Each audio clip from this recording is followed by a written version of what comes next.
اس کے بعد ایک دولہے کی داستان اور گفتگو مکمل کی جاتی ہے، کل تک کے لیے موقوف کی جاتی ہے کہ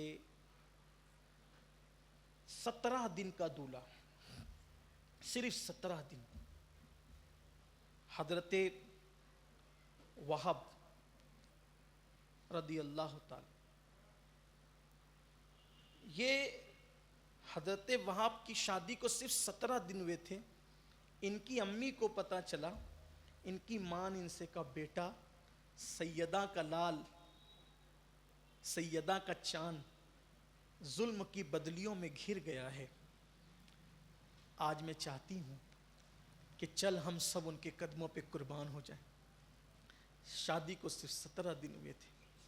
جب بیٹے نے سنا تو ماں کی خوشی کے لیے بیوی کو ساتھ لے کر بارگاہ میں آئے، اور آنے کے بعد بوڑھی ماں نے 17 دن کے دولہے کو پیش کر کے کہا اے بی بی زہرا کے لال، زندگی کی کمائی لے کر آئی ہوں، اس کو قبول کر لیں. امام نے قبول کیا اور پھر ان کو میدان میں جانے کی اجازت دی. جناب وہب جو صرف 17 دن کا دولہا تھا وہ گئے اور لڑے، اور لڑنے کے بعد آپ نے جام شہادت نوش کیا. جب جام شہادت نوش کیا ان کی گردن اڑائی گئی تھی. جب گردن اڑائی گئی تھی تو وہ گردن اڑی تو بوڑھی ماں، خواتین بھی سن رہی. مجھے پتہ چلا ہے، مجھے معلوم ہوا ہے، کل احباب نے بتایا کہ 78 ملکوں میں لوگ دیکھ رہے تھے یہ گفتگو. تو میری آواز جہاں تک پہنچ رہی ہے میں سب کی توجہ چاہتا ہوں کہ بوڑھی ماں، عورتیں خاص طور پہ توجہ کریں.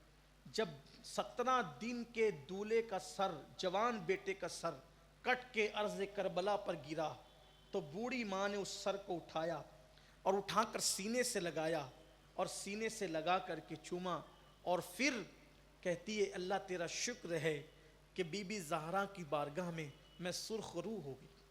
یہ قربانی تھی. میں یہاں اپنی خواتین سے، ماں اور بہنوں سے کہنا چاہتا ہوں کہ کربلا کو صرف شربت اور کھچڑے پر محدود مت کرو.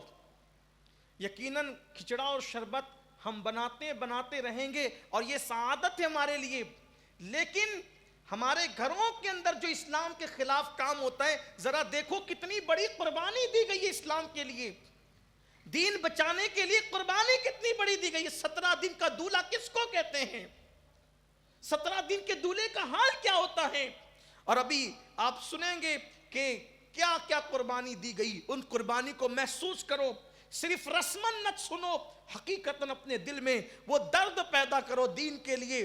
وہ 17 دن کا دولہا جو جوان بیٹا تھا، بوڑھی ماں نے اپنے بیٹے کا سینہ، اپنے بیٹے کا سر سینے سے لگا کے کہا کہ اللہ تیرا شکر ہے میں فاطمۃ الزہرا کی بارگاہ میں سرخ روح ہو گئی.